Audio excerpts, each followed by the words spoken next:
शांति। ओम शांति। ओम शांति।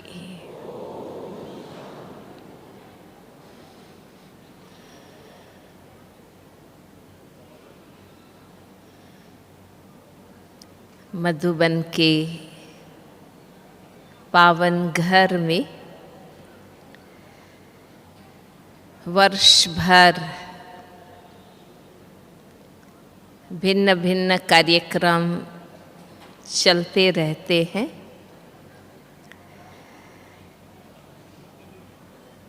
अक्टूबर से लेकर मार्च तक बाप दादा से मिलन की सीजन चलती है, जिस सीजन में बाबा के पवित्र योगी भाई बहने बच्चे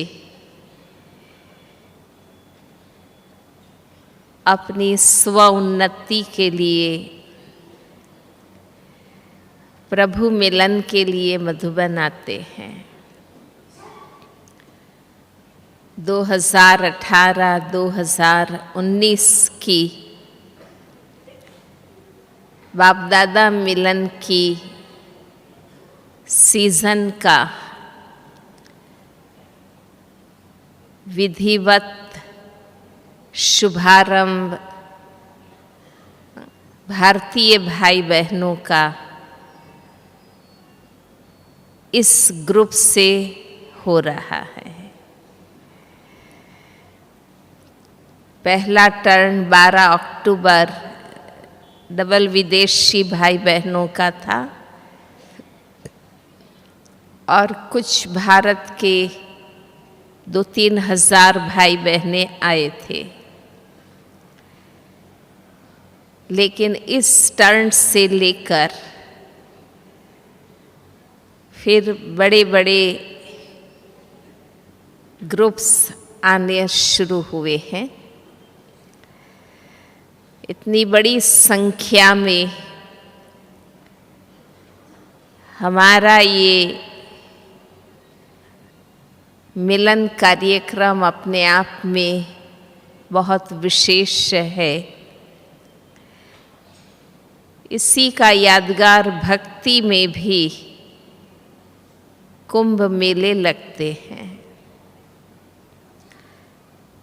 सारे विश्व में कुंभ मेले ऐसे धार्मिक कार्यक्रम हैं जिसमें सबसे बड़ी संख्या में लोग इकट्ठे होते हैं। ये इसी संगम युग के मिलन की यादगार है। ईश्वरीय परिवार मैक्सिमम संख्या में, ज़्यादा से ज़्यादा संख्या में बाबा मिलन के सीजन में ही इकट्ठे होते हैं। वो तो यादगार है नदियों के मिलन का, त्रिवेणी संगम का, या सागर और नदियों के गंगा सागर मेले। पर सचमुच सत्य अर्थ में ज्ञान सागर और हम सभी ज्ञान नदियों का मिलन संगम युग में होता है, अभी होता है।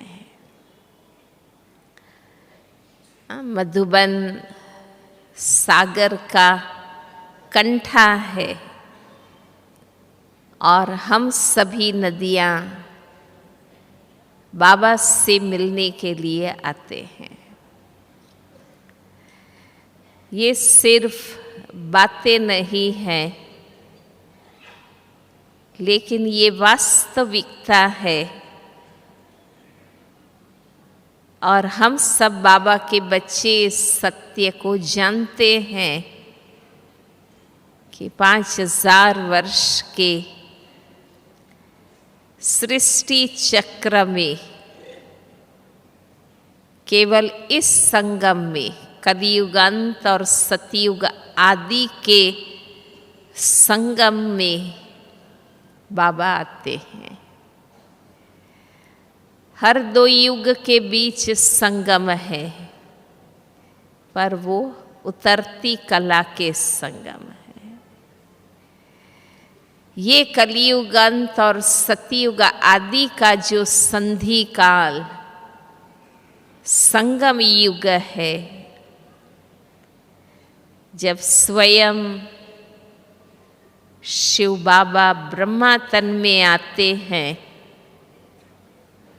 और हमारे अनेक जन्मों की भक्ति का फल ज्ञान देते हैं। भक्ति है भावना, श्रद्धा, मान्यता। सत्य उसमें हम नहीं जानते हैं,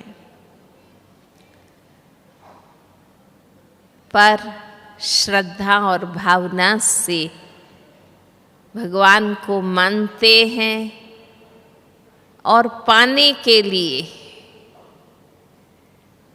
दर्शन के लिए जिसने जो सिखाया वो सब कुछ भक्ति में करते रहते हैं। कभी साक्षी होकर भक्तों की भावना को आप देखिए,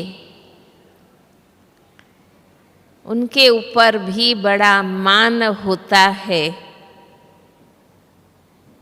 कि सिर्फ भावना, श्रद्धा और मान्यता के आधार पर भी कितना भगवान को याद करते हैं, कितना समय धन खर्च करते हैं। वहाँ तो कोई साक्षात भगवान नहीं आते हैं, वहाँ कोई डायरेक्ट भगवान उनको पढ़ाते नहीं हैं। पर जैसे परसों बाबा ने कहा कि आत्मा इतनी पिताव्रता है कि दुख में भगवान को याद करते हैं, पुकारते हैं, तो निराकार ही बुद्धि में आता है। भल मानते हैं श्री राम को, कृष्ण को, हनुमान को, गणेश को, देवियों को, पर हे भगवान कहकर जब पुकारते हैं तो वो ही बेहद अनंत परम ही उनकी बुद्धि में आता है। इन भक्तों की भावना, श्रद्धा, लगन, निष्ठा को देखकर हमें भी प्रेरणा मिलती है कि हमें तो साक्षात बाबा मिले हैं। स्वयं भगवान हमें पढ़ाते हैं।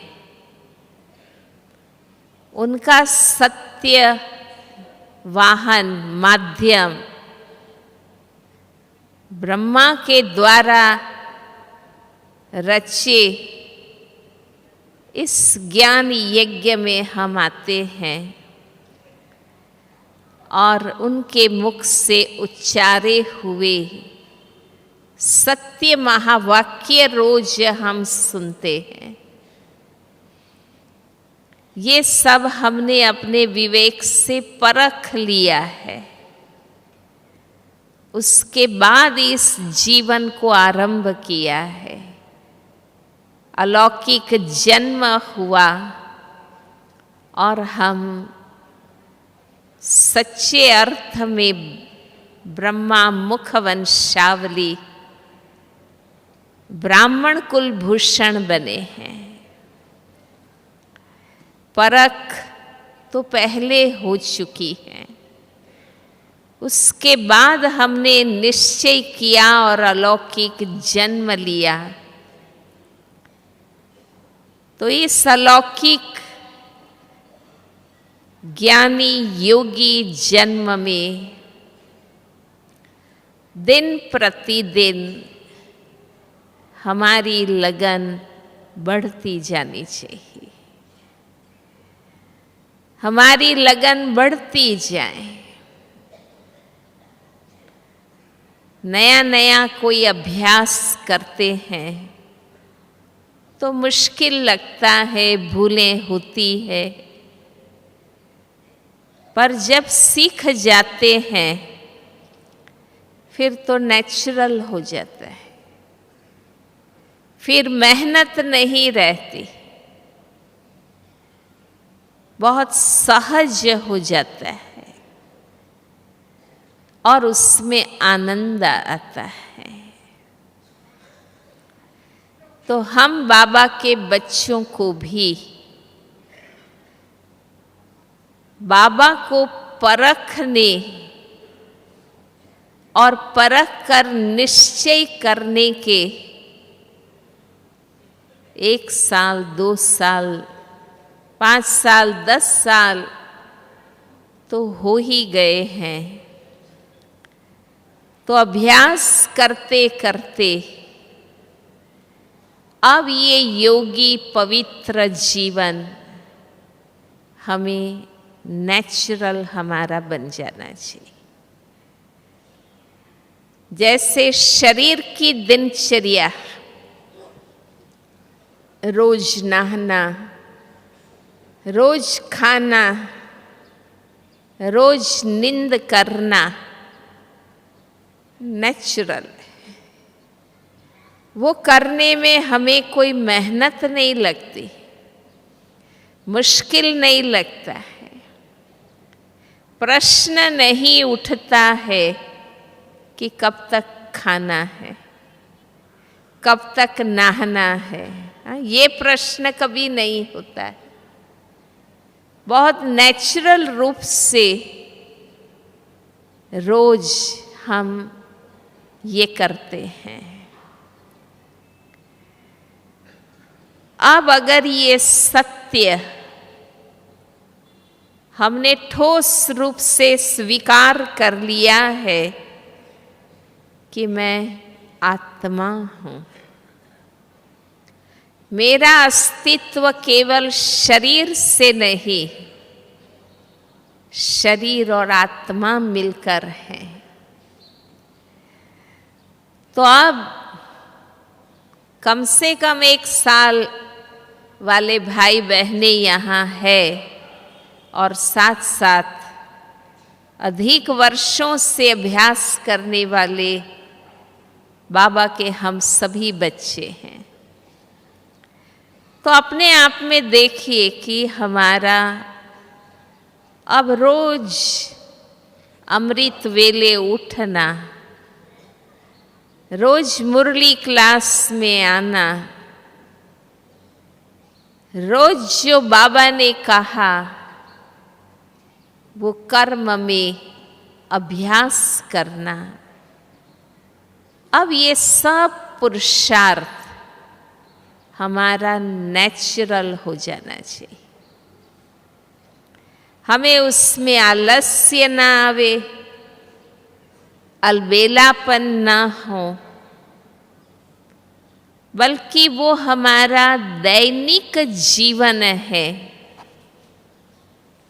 प्रतिदिन की ये हमारी आवश्यकता है।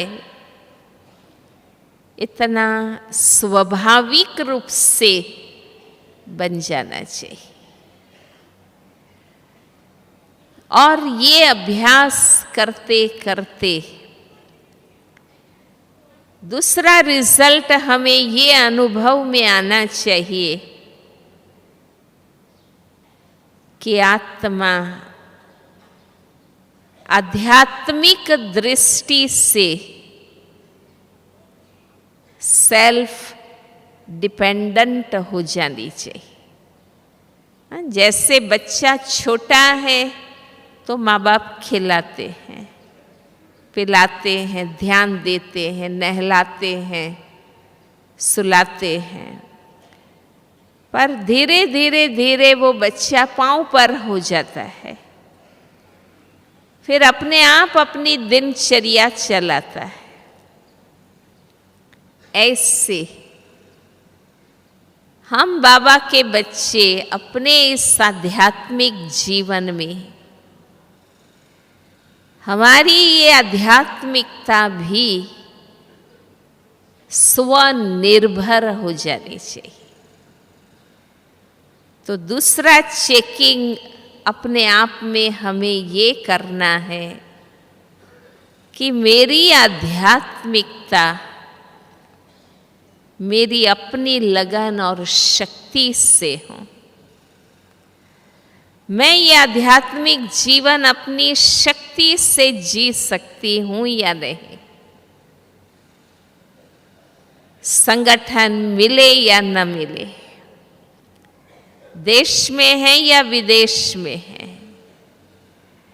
शहर में है या गांव में है, हमें पालना मिले या न मिले, सेंटर हो या ना हो,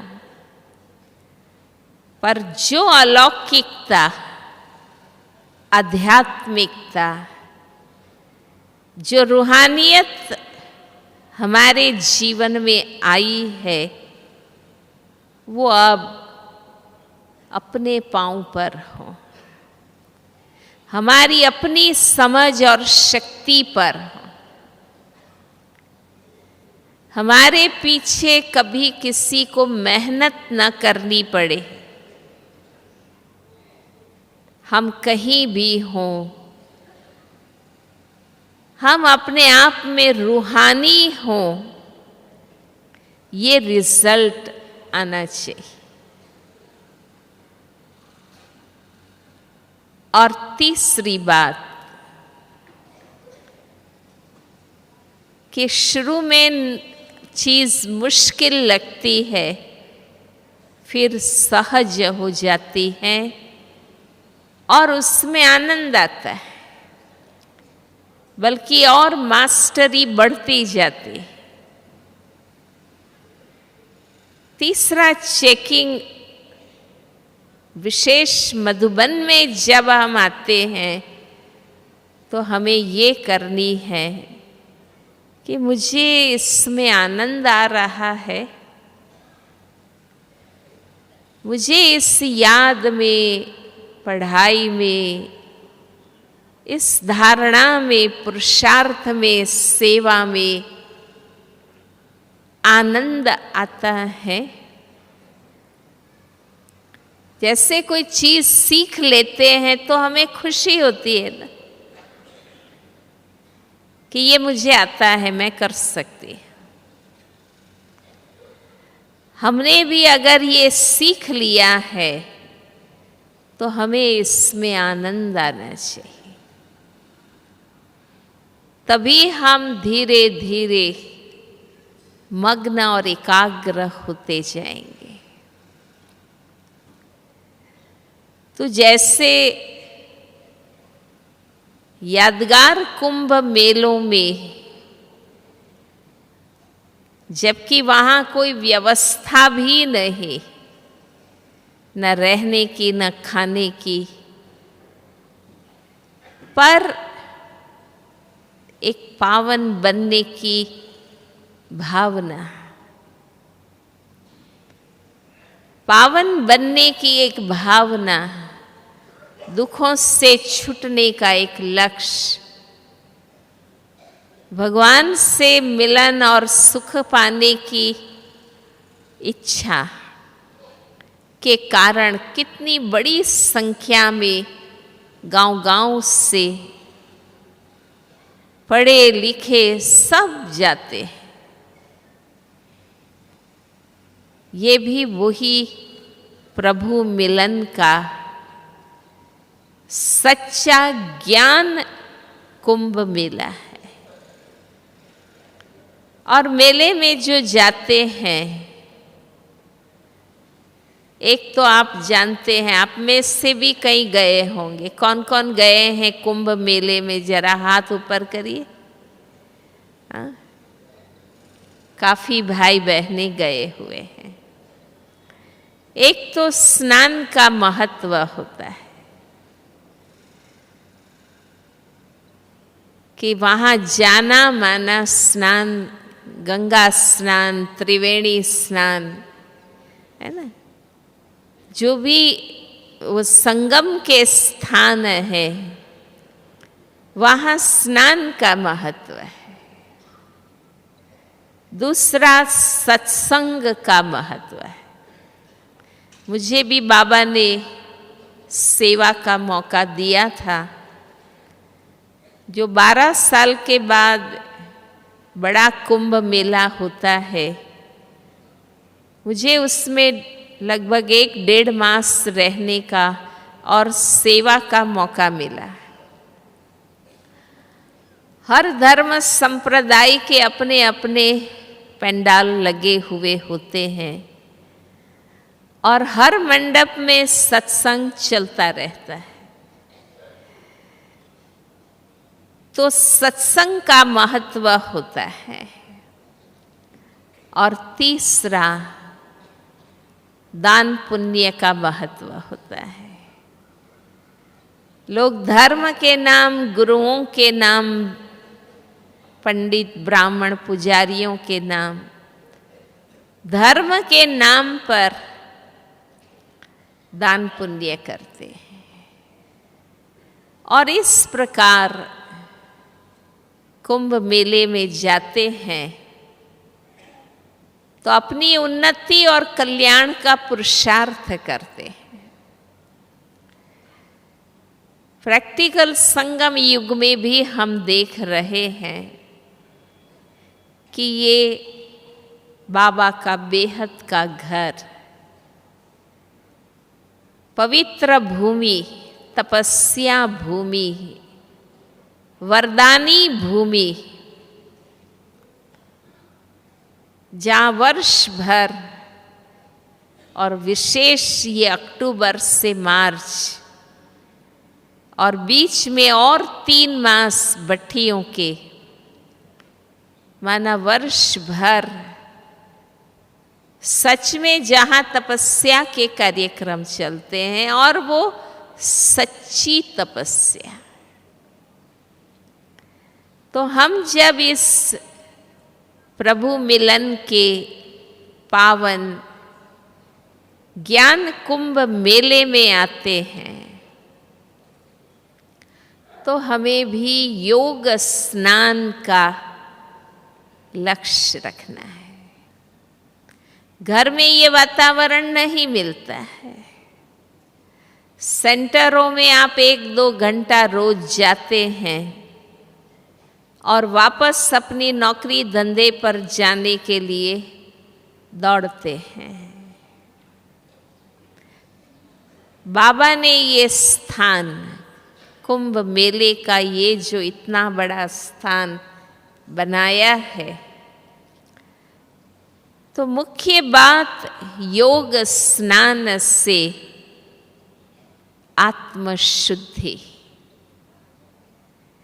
आध्यात्मिक पुरुषार्थ का मेन लक्ष्य आत्मशुद्धि और प्रभु मिलन है। आत्मशुद्धि। इस पावन भूमि पर, इस विशाल स्थान पर, जब और लौकिक जिम्मेवारियों से आप फारिग है, न नौकरी धंधे पर जाना है, न भोजन बनाना है, घर संभालना है, वहां से आप व्यवस्था करके औरों को जिम्मेवारी देकर निश्चिंत होकर यहाँ आते हैं, तो एक तो हमारा ये मुख्य लक्ष्य रहना चाहिए कि मुझे अच्छी तरह बाबा की याद में रहने का, निश्चिंत होकर, क्योंकि हम सेंटरों में सेवा के लिए जाते हैं थोड़े थोड़े दिन, हम देखते हैं, यहाँ भी भट्टियों में आते हैं, हम देखते हैं कि वहाँ निश्चिंत होकर बैठ नहीं पाते, क्योंकि लौकिक जिम्मेवारियां होती हैं। बाबा के घर में जब हम आते हैं, हम निश्चिंत होने के कारण हम डिटैच हो सकते हैं। भले आप 1 घंटा बैठिए, 2 घंटा बैठिए, सुबह अमृत वेला, शाम का योग, या जब भी आपको यहाँ दिनचर्या में 1, 2, 3 घंटे का समय मिलता है, पूरा समेट कर, डिटैच होकर, हर तरफ से अपने आप को समेट कर और न्यारा करके, आज भी बाबा ने स्लोगन में बताया, तपस्वी की निशानी क्या है, कि वो बहुत जल्दी अपने आप को न्यारा बना सकता है, क्योंकि तभी याद का आनंद आ सकता है। मैं आपसे बातचीत करती हूँ और आपका ध्यान घड़ी घड़ी कभी इसमें, कभी इसमें, कभी इसमें जाता रहे, तो बातचीत का आनंद नहीं आएगा।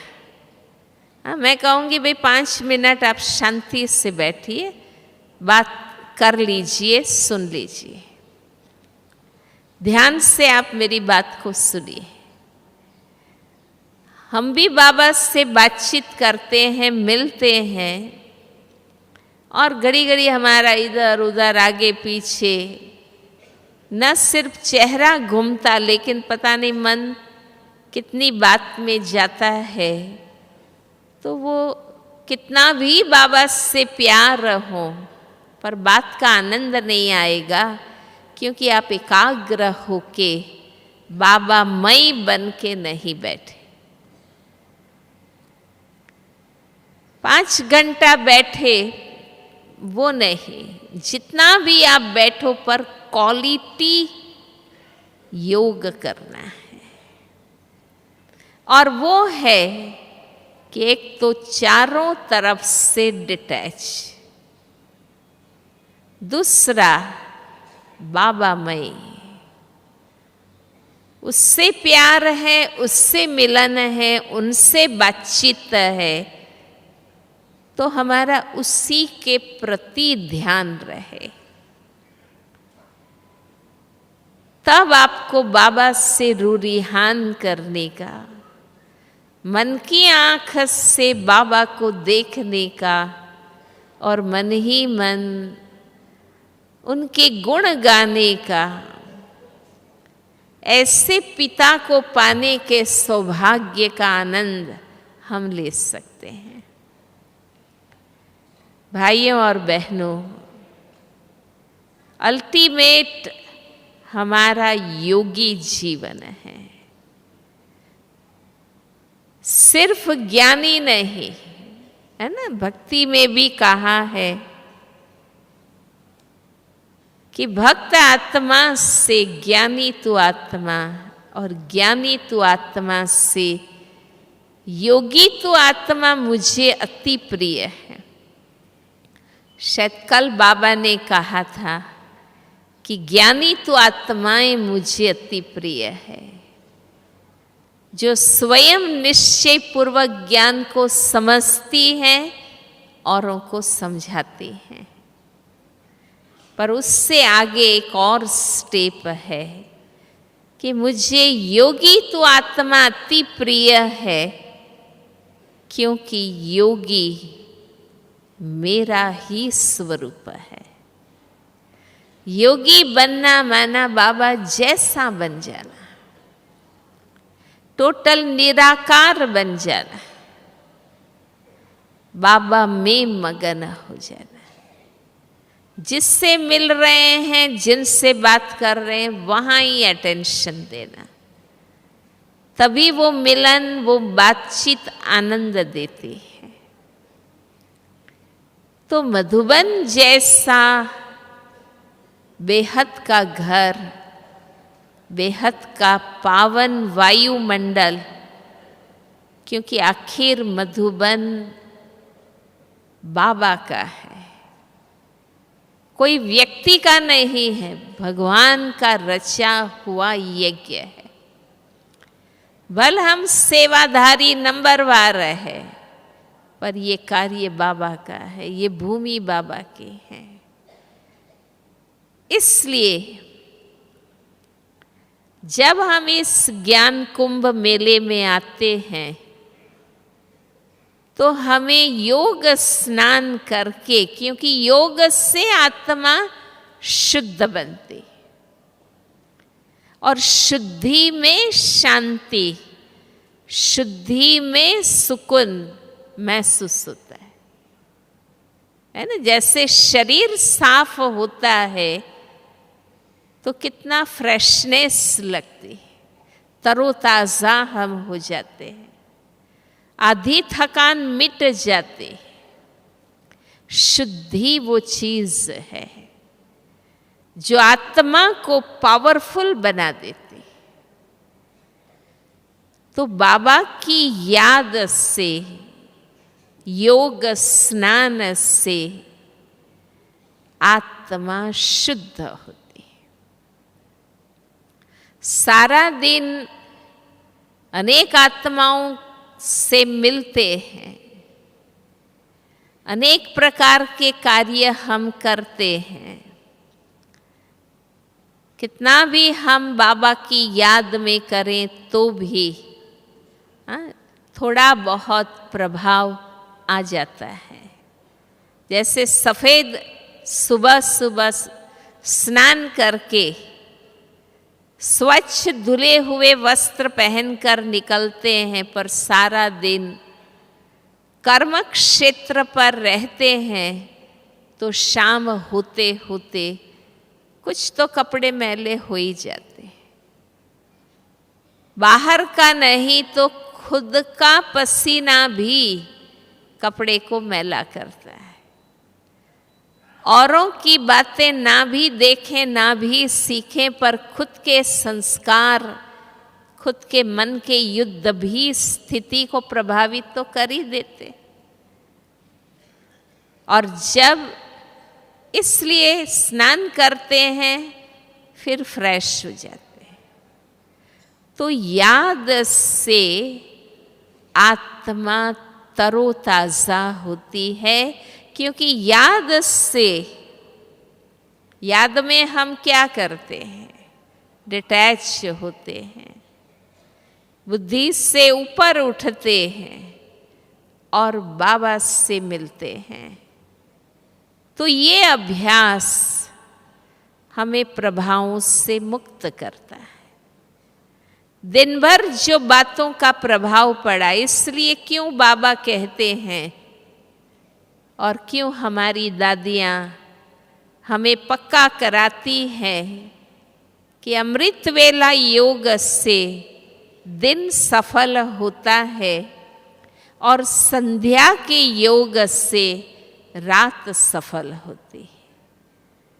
कम से कम हम सब भाई बहनों के जीवन में ये 2 स्नान तो होने ही चाहिए, क्योंकि इससे हम बार बार सभी प्रकार के कर्म, वाइब्रेशन, संपर्क, परिस्थितियां, संबंध के प्रभाव से वापस मुक्त कर सकते हैं और फिर अपने को शुद्ध स्थिति में स्थित कर सकते हैं। इसलिए एक तो हमारा ये लक्ष्य है। दूसरा, सत्संग। बाबा के घर में भी आप देखो, निरंतर सत्संग चलता है। बाबा के सीनियर वरिष्ठ विशेष अपने चिंतन अभ्यास अनुभव से हमारी दादियाँ, हमारे वरिष्ठ भाई बहनें, हमारी दीदियाँ, है ना, सभी के चिंतन के क्लासेस चलते हैं। तो वो एक ज्ञान की गहराई हमें मिलती है। और जितना ज्ञान गहरा, उतना माया के सूक्ष्म रूपों को परख सकेंगे और खत्म कर सकेंगे। ज्ञान तो खुराक है, सत्संग आत्मा की खुराक है, जो हमें सेंसिबल और शक्तिशाली बनाते। और आत्मा जो विभिन्न माया के स्वरूप हमारे सामने आते हैं, हर घड़ी नहीं आते हैं, पर कोई ना कोई बात ऐसी बनती है, फीलिंग आ जाती, मूड ऑफ हो जाता, अवस्था बिगड़ जाती, संग दोष आ जाता, गलत सीखते, है ना। ये सब जो माया के स्वरूप है, अज्ञानता और कमजोरियों के जो स्वरूप है, उससे अगर मुझे मुक्त होना है तो पढ़ाई, सत्संग बहुत अच्छा होना चाहिए। भले आप दिन में 1-2 जो भी क्लास करना चाहते हैं करिए, पर पूरी एकाग्रता से, और समझना है हर बात को। जितना अध्ययन अच्छा, उतनी अवस्था अच्छी बनती। हम स्वयं में शक्तिशाली बनते हैं, क्योंकि कौन कब तक हमें संभालेगा, सेफ करेगा। हम भाई बहनों को अपने आप में इतना विवेक, दिव्य बुद्धि विकसित करनी है कि हम उसी क्षण परख सके कि राइट है या रॉन्ग है। ये बात जो मेरे सामने आई है, चाहे ज्ञानियों के द्वारा आई है या अज्ञानियों के द्वारा आई, या स्वयं के मन से आई है, खुद के पुराने संस्कारों से तूफान या मनमत के रूप में आई है, अब हम बच्चों में इतना दिव्य बुद्धि और सद्विवेक विकसित हो जाना चाहिए, जो हम परख सके राइट है या रॉन्ग है। हम भ्रमित ना हो जाएं, संग दोष में ना आ जाएं, हम अपने आप को कितने भी बड़े संगठन के बीच हम सेफ रख सकें। और ये बात मैं अभी इसलिए कह रही हूँ, अब चूंकि भगवान ने भी जो पढ़ाना था वो हम बच्चों को पढ़ा दिया है, जो कहना था वो कह दिया है। तभी ड्रामा अनुसार बाबा का आना, हमें और नए आगे के डायरेक्शन देना, पढ़ाना, वो चीज़ क्यों नहीं है। ड्रामा अनुसार 2018 के सीज़न में ये चीज़ें क्यों नहीं? क्योंकि पढ़ाई जो भगवान को पढ़ानी थी वो पढ़ा दी। आप समझते हैं इस बात को? हाँ, समझ रहे हैं ना इस बात? और हर एक संतुष्ट है कि भगवान को जो कहना था वो हमें कह दिया है, समझा दिया है, बार बार समझा दिया है। अब हम इतने तो सेंसिबल होने चाहिए, जो हम समझ सके कि बाबा ने पढ़ाई कंप्लीट कर दी है।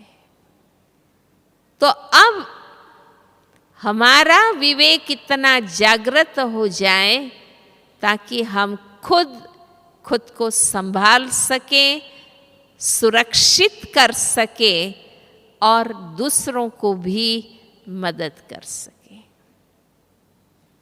ये रिजल्ट हमें बाबा को देना है।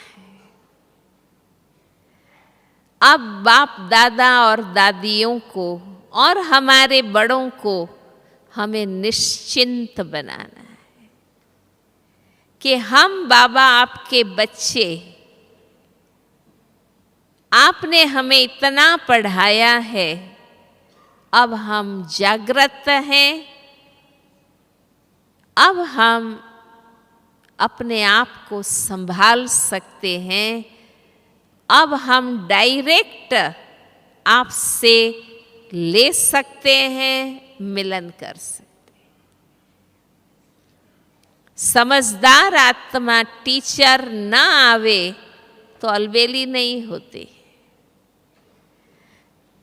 जैसी जैसी ऊंची पढ़ाई, टीचर का आना कम होता है। प्राइमरी स्कूल में हर बात में टीचर साथ होता है, सेकेंडरी में कम, हायर सेकेंडरी में और कम, कॉलेज में और कम, ग्रेजुएशन पोस्ट ग्रेजुएशन में और कम, आखिर पीएचडी में खुद ही तैयारी करनी होती। तो अब हम वो स्टूडेंट हैं, कहीं ये सोच के अलबेले हो रहे हैं कि बाबा तो नहीं आएंगे ना, पर अब हमारी और जवाबदारी है। अब हमें और अच्छा रिजल्ट बाबा को देना है और हमें यज्ञ को निश्चिंत करना है कि हम इतने मजबूत, सेंसिबल और शक्तिशाली है कि अब जो बाबा चाहते हैं वो हम सदा बन के रहेंगे, सदा। जैसे लौकिक में भी भाई माता पिता नहीं हैं तो बड़े भाई बहन माँ बाप समान होते हैं। अब हमें वो पार्ट प्ले करना है। आने वाले नए भाई बहनों को हमें वो अपने जीवन धारणा और स्वरूप से, व्यवहार से अनुभव कराना है और अंत तक जो बाबा ने चाहा है हमसे रिजल्ट, वो प्रैक्टिकल हमें दिखाना है। ये सीजन बाप समान रिजल्ट बताने की सीजन है, अलबेले होने की नहीं है, लगन कम करने की नहीं है, मधुबन न आने की नहीं है, बल्कि अब हमें और अच्छी तरह स्थिति बनाकर आत्माओं को अनुभव कराने का अब ये सीजन है। अगर यादगार शास्त्र में भी बताया है ना कि अर्जुन जब भगवान ने हाथ ऊपर कर दिए, 18वां अध्याय में आप पढ़िए, जब भगवान ने ये कह दिया कि जो मुझे तुझे कहना था वो कह दिया है, समझा दिया है, अब हे अर्जुन यथेच्छसि तथा कुरु, अब तुमको जो चाहिए सो करो। मैंने तुमको जो बताना था, समझाना था, बता दिया है। अब तुम अपनी इच्छा अनुसार तुमको जो करना है करो। जब भगवान न्यारे होने लगे तो अर्जुन जाग गया, सावधान हो गया, नष्टो मोहा बन गया और अर्जुन ने कहा कि अब मेरा मोह नष्ट हुआ है, मेरा विवेक खुला है, मुझे अब स्मृति आई है आप कौन हैं और मैं कौन हूं। हे भगवान, अब आप जो कहेंगे वो मैं करूंगा। वचनम तव करेष्यसि, अब आप जो कहेंगे वो मैं करूंगा। अर्जुन कंप्लीट सरेंडर हो गया। ये गायन किसका है? किसका है? हम बच्चों का है। इस वर्ष से बाबा न्यारा हो रहा है। अब हम नष्टो मोहा बनेंगे ना। अब तो हम रिजल्ट देंगे ना बाबा को कि अब हम जो बाबा कहेंगे वो ही करेंगे। हमारे कर्म में अंतर नहीं आना चाहिए। बाबा आकर हमें देखें न देखें या वतन से देखें, पर हमारा कर्म श्रीमत पर।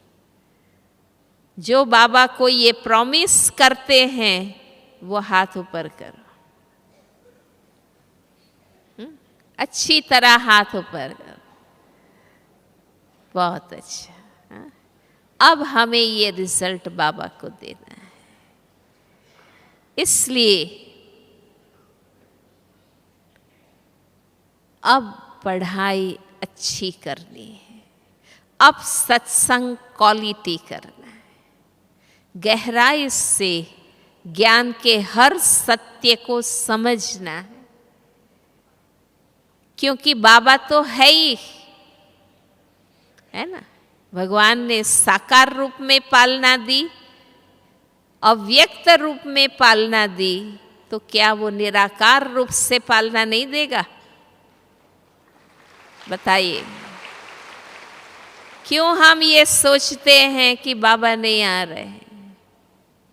बाबा हर आत्मा को डायरेक्ट मदद करते हैं।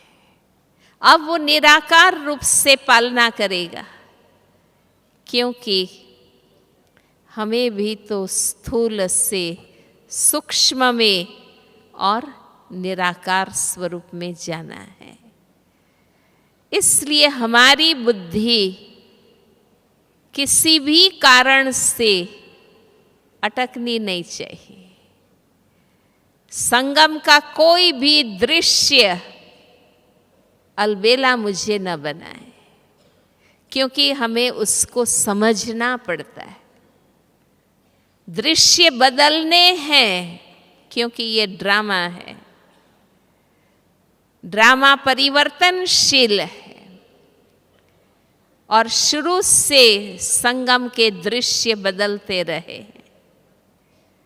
साकार में बाबा मिले, अव्यक्त हुए, अव्यक्त में भी कितना समय दिया।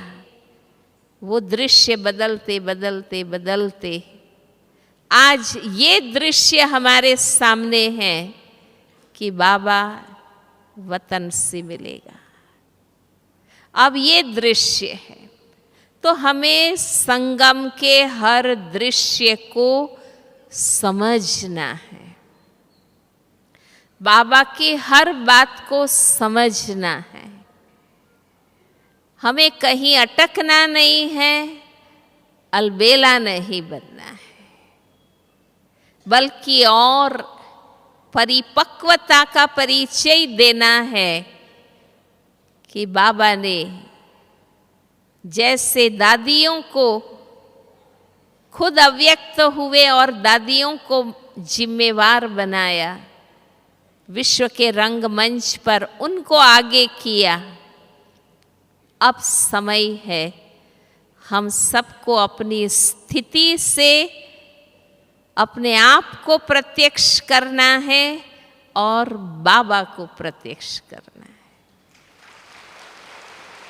अब हम सबकी जिम्मेवारी, द्वापर युग से बाबा हमारे देवताई स्वरूप का साक्षात्कार कराते रहे और अपने प्रकाशमय स्वरूप का भी बाबा साक्षात्कार कराते रहे। अब हमें उसका रिटर्न देना है कि हम अपने भविष्य देवताई स्वरूप का साक्षात्कार अभी अपने आप से कराएं और बाबा का भी हम साक्षात्कार कराएं, क्योंकि बाबा ने हमें ऐसा बनाया है। इसलिए बाबा के बच्चे इतने सेंसिबल और निष्ठा, सिंसियर, बताया ना मैंने कि भक्त आधा कल्प तक अगर भक्ति कर सकते हैं बिना भगवान के आए, अपनी भावना और श्रद्धा से भगवान से बंधे रह सकते हैं और मदद का अनुभव कर सकते हैं, तो क्या हम बच्चे नहीं कर सकते? हम नहीं कर सकते? हम भी तो कर सकते हैं, क्योंकि हमारे साथ तो बाबा डायरेक्ट है। ये बाबा के कार्य के लिए हम निमित्त बने हुए हैं। हम तो उनके बच्चे हैं, उनकी आज्ञा को मानते हैं, उनकी श्रीमत पर चलते हैं। हमारी हर तकलीफ में, हर बात में बाबा हमारे साथ है। ये निश्चय बना रहे। ये नहीं कि मेरी मुसीबत दूर नहीं हो रही है, बाबा मदद कर रहा है या नहीं। आपका काम है अचल रहना। जो भगवान ने कहा है उस स्थिति में रहना। अपने आप समय आएगा, हिसाब किताब आपके चुकतू होंगे और अनेक गुना बाबा की मदद का अनुभव हम करेंगे, कर रहे हैं और भविष्य में भी करेंगे।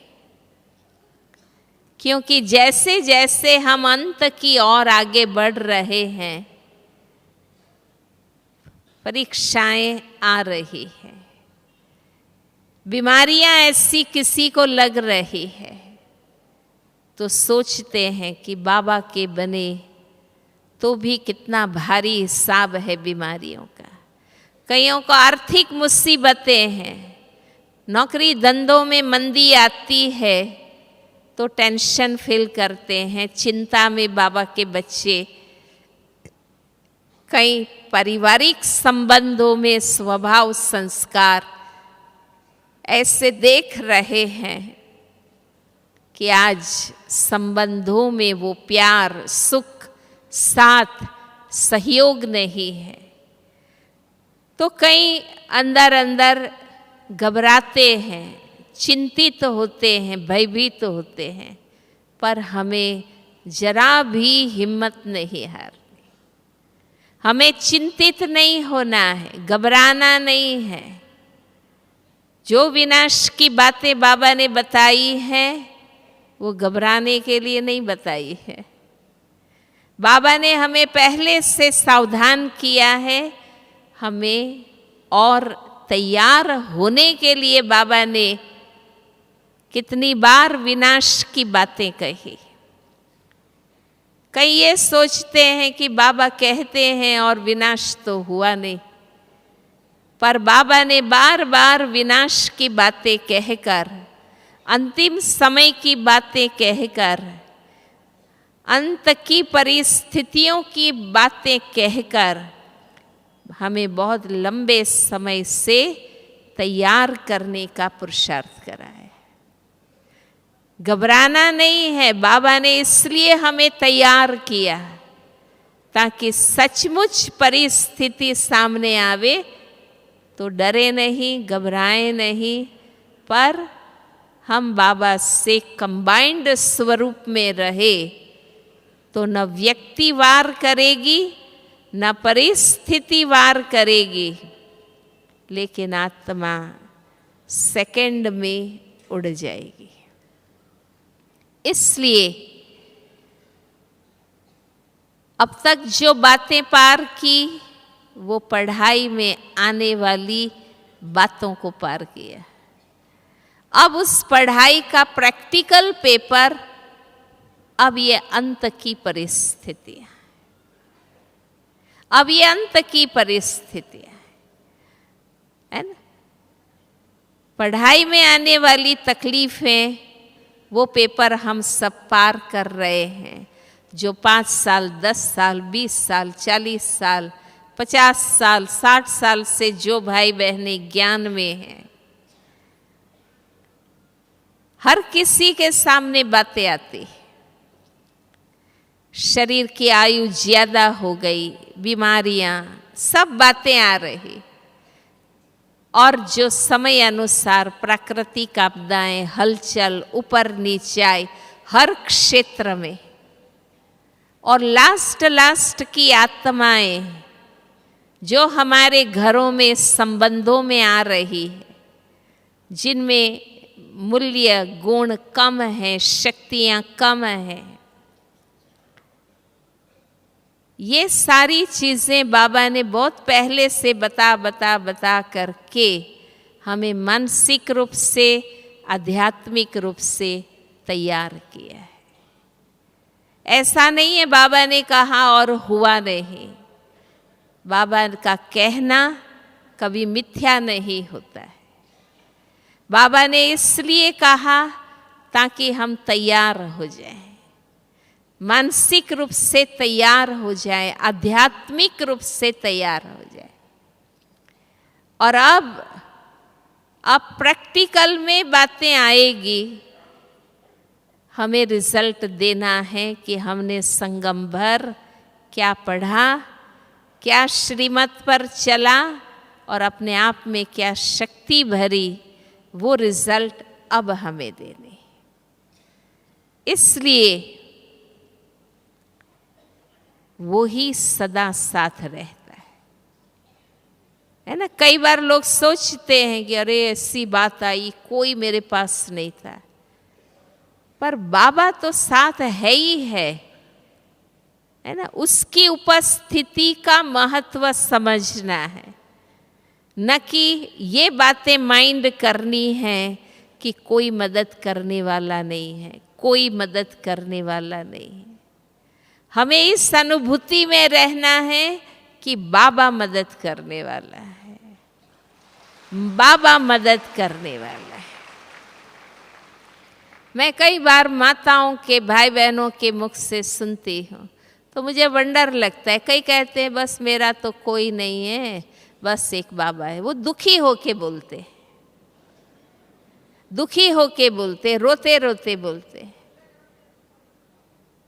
अरे यही तो खुशी की बात है कि बाबा हमारे साथ है, जो किसी के भी द्वारा कभी भी हमें मदद कर सकता है।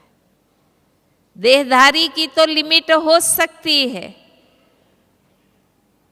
कि वो साथ होंगे तो मदद करेंगे, जिस मोमेंट वो दूर होंगे वो क्या मदद करेंगे। पर निराकार हर समय, हर स्थान, किसी के भी द्वारा हमें मदद कराता है।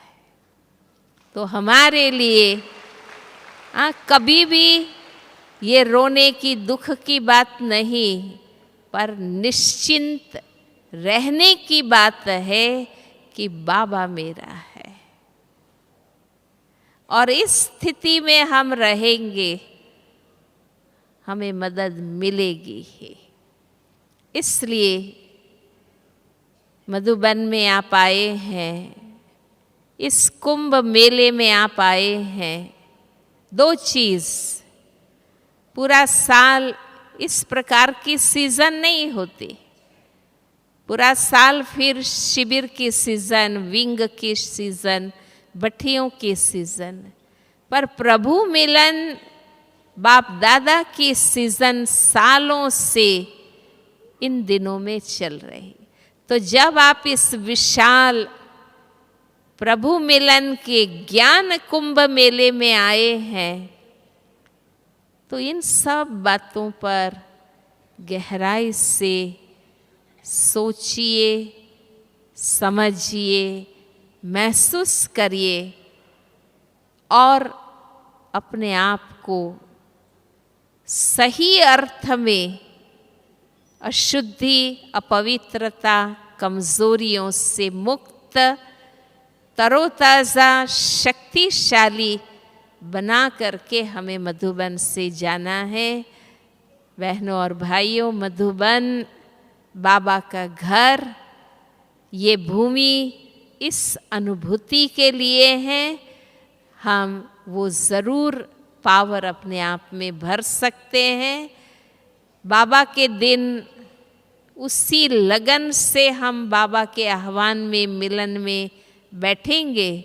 वैसे तो रोज हमारा पुरुषार्थ है, पर फिर भी हमें स्पेशल मौका दिया जाता है कि इस दिन हम बाबा से फिर से अच्छी तरह बैठेंगे और बाबा से बहुत अच्छी बातचीत करके अपने आप को पावरफुल बनाएंगे। ओम शांति।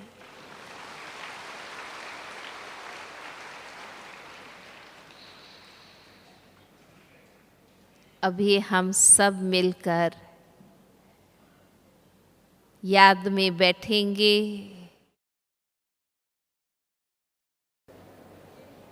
इस पावन प्रभु मिलन के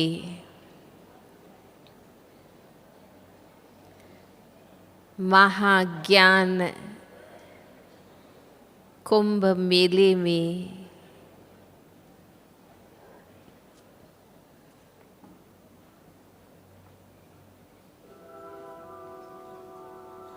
योग स्नान और सत्य ज्ञान के सत्संग के साथ साथ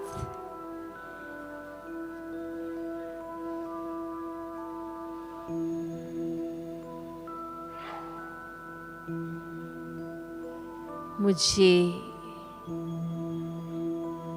दान भी करना है, पुण्य भी कमाना है।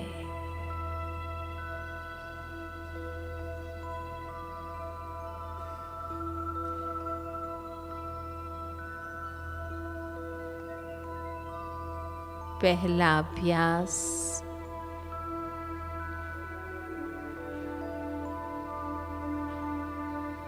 मुझे अपनी कमजोरी को बाबा के आगे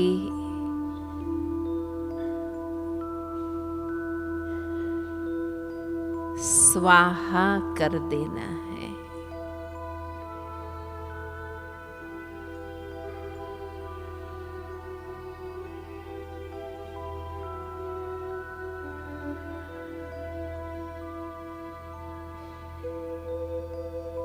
मैं अपने आप को जानती हूँ।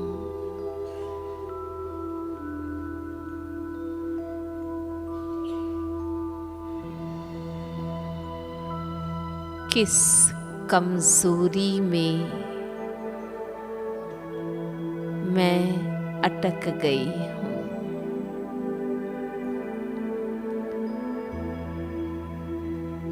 स्वदर्शन करिए।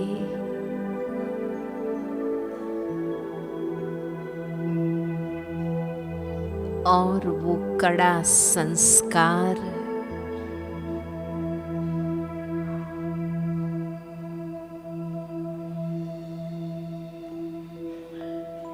पवित्र योगी ब्राह्मण बनने के बाद भी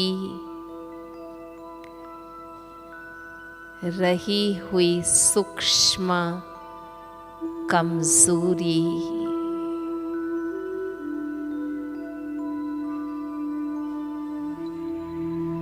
अपनी कमजोरी अपने सामने लाएं और बाबा के आगे समर्पण कर दें।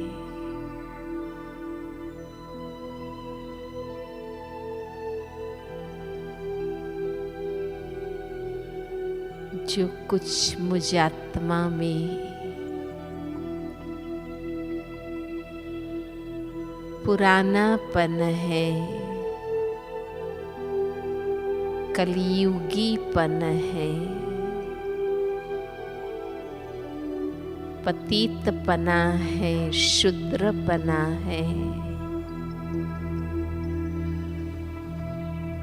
अब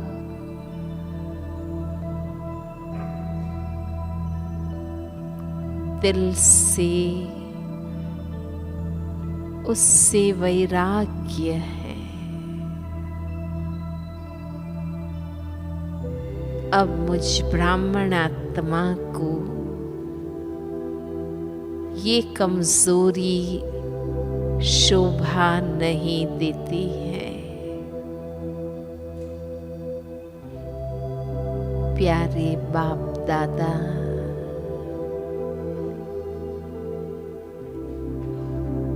आज इस कमजोरी को स्वाहा कर देते हैं।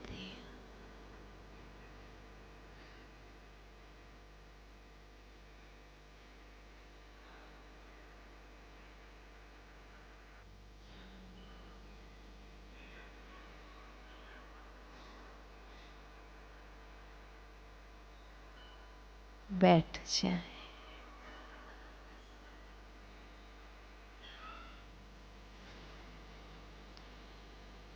बाप दादा को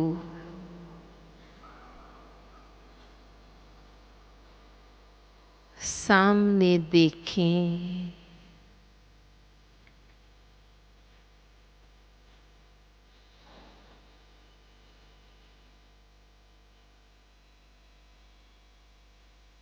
लक्ष्य पक्का करें,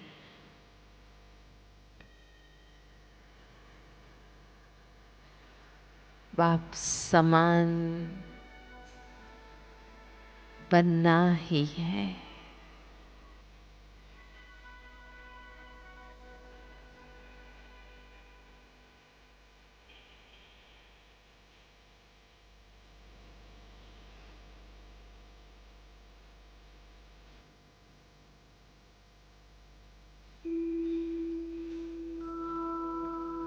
दूसरा, पुण्य ये कमाना है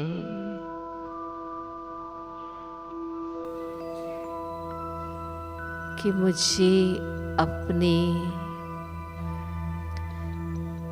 विचारों से,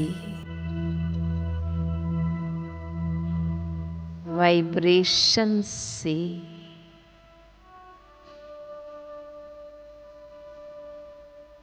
मन के सूक्ष्म भाव और भावनाओं से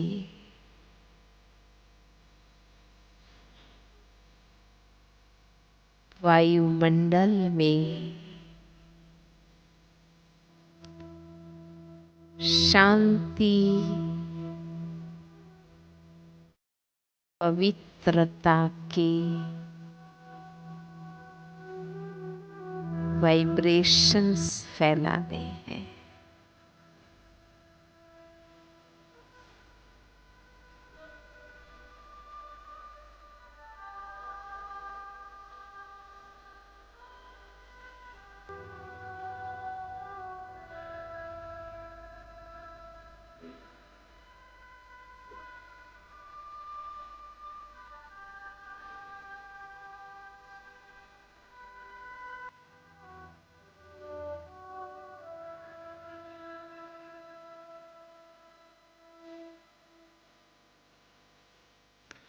मुझे घर को, कार्य क्षेत्र को, सेंटर को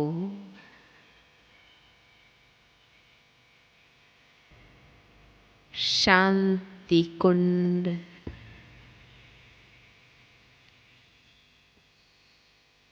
तपस्या कुंड बनाना है।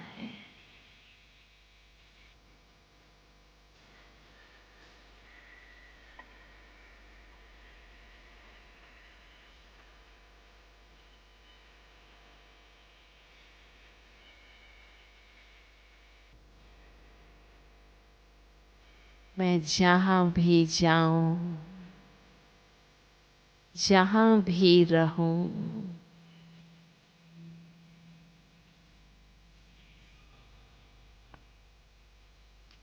पवित्रता और तपस्या की आभा के साथ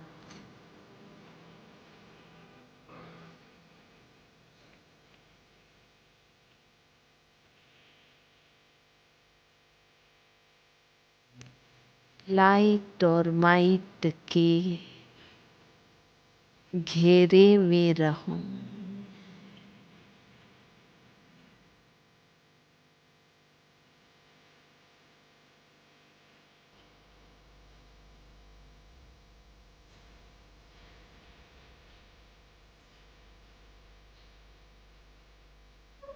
ताकि विश्व के वायुमंडल में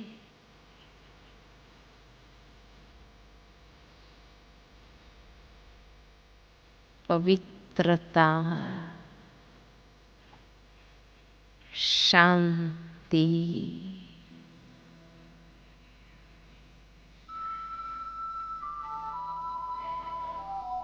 तपस्या के वाइब्रेशंस फैले।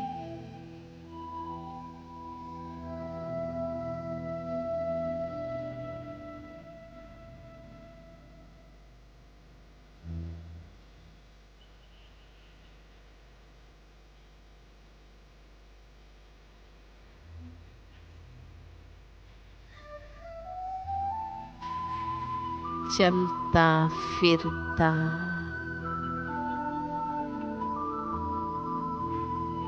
चैतन्य लाइट माइट हाउस बन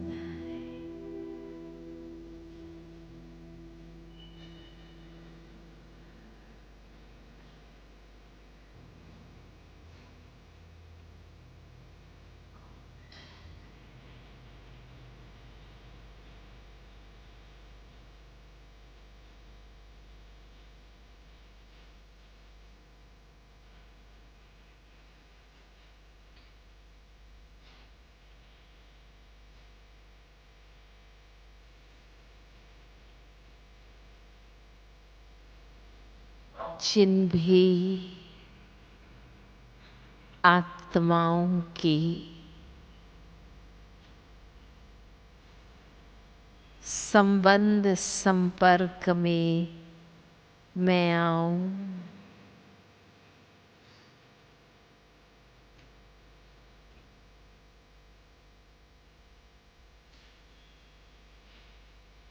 चाहे मनुष्य आत्माएं, पशु आत्माएं, पंछी आत्माएं,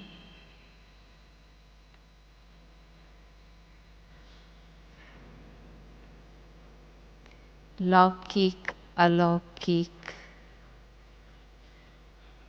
ज्ञानी अज्ञानी, जाने अनजाने,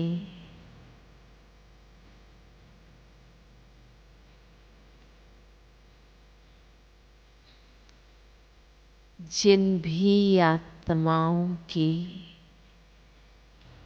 संबंध संपर्क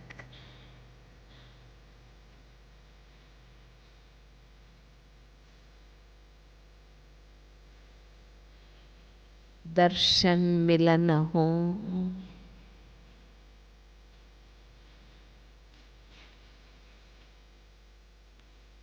सुख और प्यार देना है।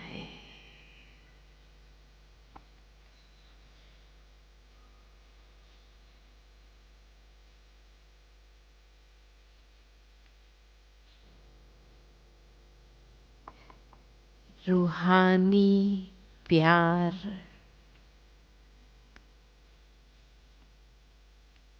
अलौकिक सुख देना है।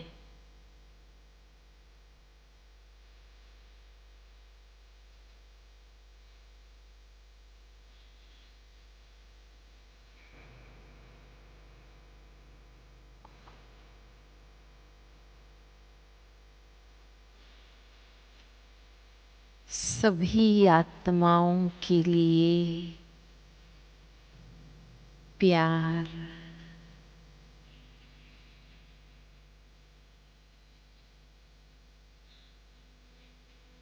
शुभ भावना,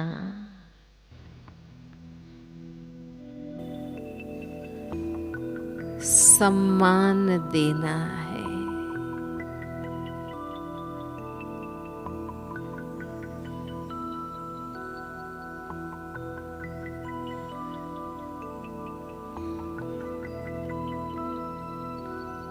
बाबा ने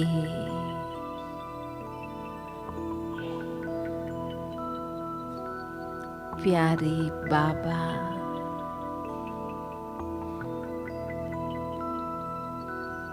आपने हमें कितना सुख दिया, स्वमान जगाया, सम्मान योग्य बनाया।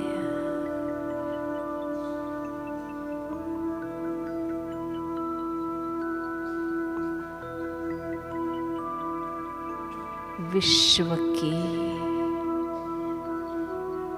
हर चैतन्य अस्तित्व को मुझे सुख देना है, सम्मान देना है।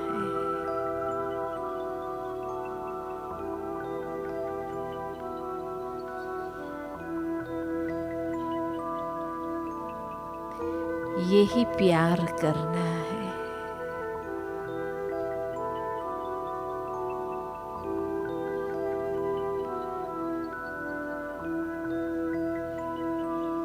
उनकी वैल्यू करना है, कदर करना है, मुझे देना है।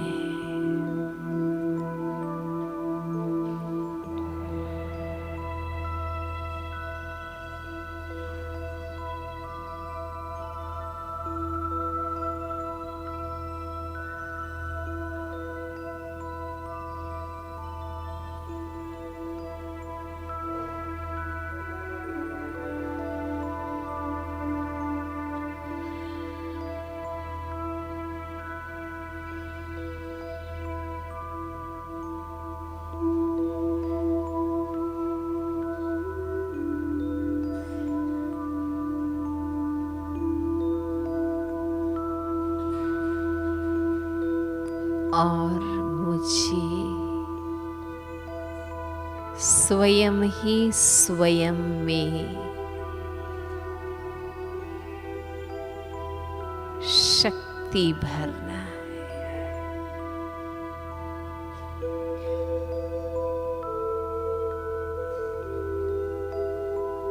बाबा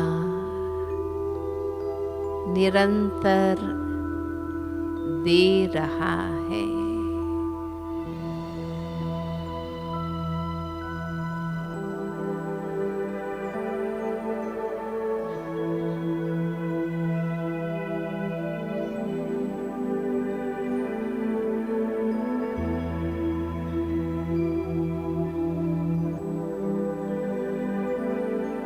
स्वयं को,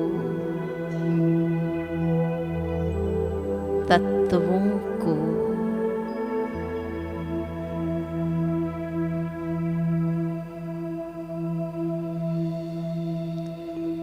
शक्ति, शुद्धि